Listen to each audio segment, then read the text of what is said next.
नमस्कार मित्रों, Shukla ji UP 32 channel में आपका स्वागत है। मित्रों, आज इस वीडियो के माध्यम से हम बात करेंगे जब दुर्वासा ऋषि के पीछे पड़ गया चक्र हमारा ये होगा, और इसी पे हम आज मित्रों वीडियो बना रहे हैं। इसकी जानकारी इस वीडियो के माध्यम से हम आपको देने वाले हैं।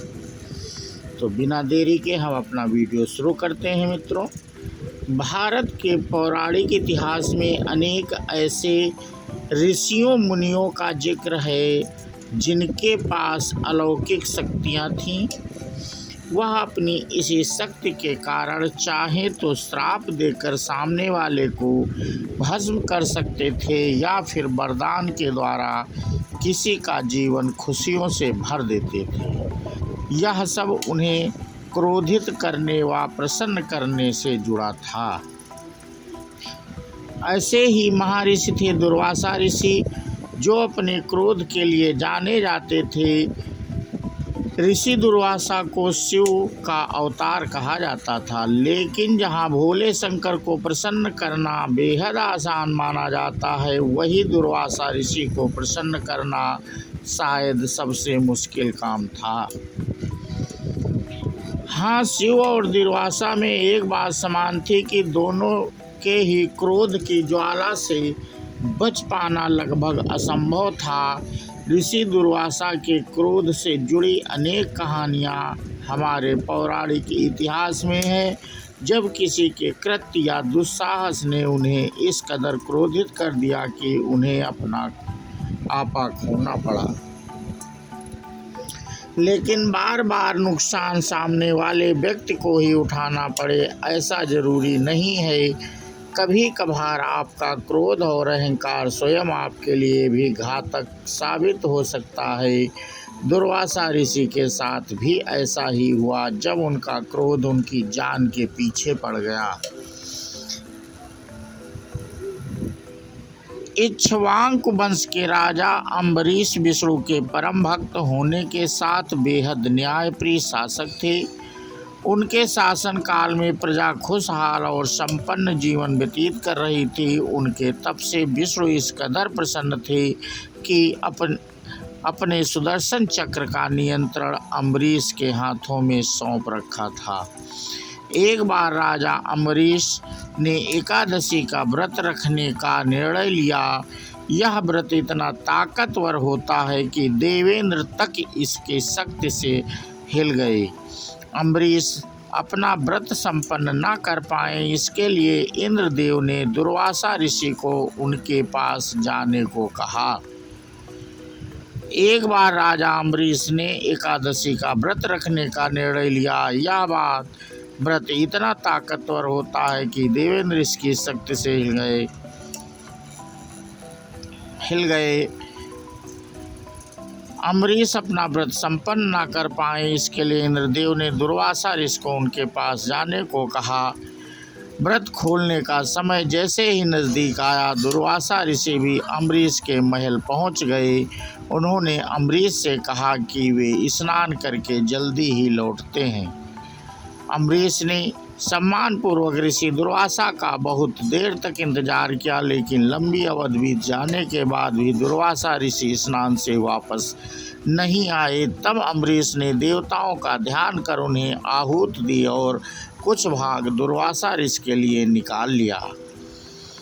व्रत खोलने का समय बीत जाने के बाद दुर्वासा वापस आए। वह ये देखकर अत्यधिक क्रोध हो उठे कि उनकी अनुपस्थिति में राजा ने अपना व्रत खोल लिया। क्रोध के आवेश में आकर उन्होंने कृत्या राक्षसी की रचना की और उसे अम्बरीश पर आक्रमण करने का निर्देश दिया।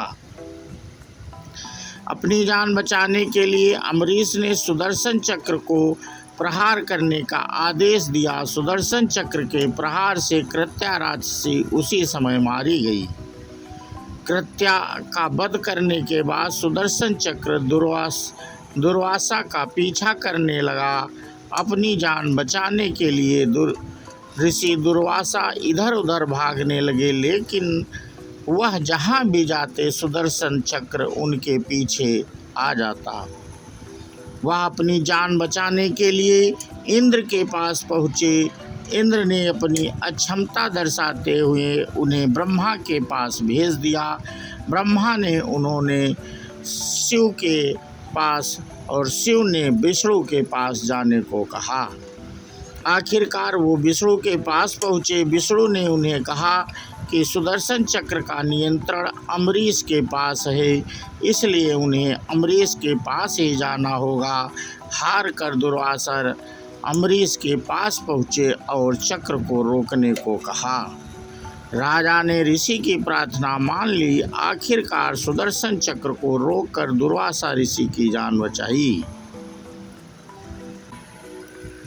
ऋषि दुर्वासा को क्रोधित करना जितना आसान है, उन्हें प्रसन्न करना उतना ही शायद उससे भी कहीं ज़्यादा मुश्किल। लेकिन पांडवों की माता कुंती ने अपनी सेवा भाव से ऋषि दुर्वासा को प्रसन्न करने में सफलता हासिल की थी।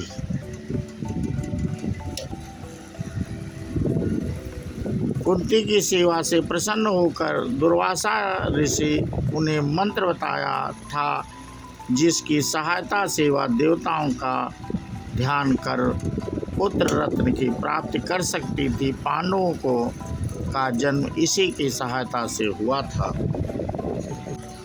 दुर्वासा ऋषि की भविष्यवाणियाँ अत्रि ऋषि और अनुसुईया के संतान दुर्वासा ऋषि ने राम और सीता के वनवास के दौरान ही यह भविष्यवाणी कर दी थी कि इनका अलगाव निश्चित है। इतना ही नहीं, अभिज्ञान शकुंतलम के अनुसार क्रोध के आवेग से आकर दुर्वासा ऋषि ने शकुंतला को यह श्राप दिया था कि उसका अपना पति उसे पहचानने से इनकार कर देगा।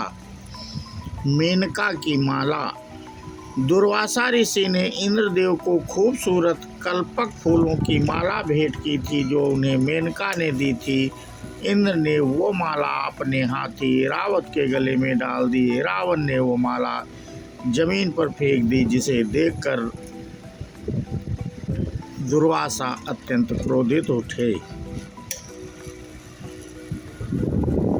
तो मित्रों, इस प्रकार आज हमने चक्र क्यों पड़ गया दुर्वासा ऋषि के पीछे, इससे संबंधित जानकारी दी। ये वीडियो आपको कैसा लगा और इसके बारे में हमें कमेंट करके अवश्य बताएं। और जो लोग चैनल को पहली बार देख रहे थे वो चैनल को सब्सक्राइब कर लें, बेल आइकन दबा दें, जिससे ऐसे धार्मिक और ज्ञानवर्धक वीडियो आपका नोटिफिकेशन मिल सके। और इसी के साथ हम अपना वीडियो समाप्त करते हैं। बोलो सियावर रामचंद्र की जय हो, ऋषि दुर्वासा की जय हो। जय हिंद, जय भारत, वंदे मातरम।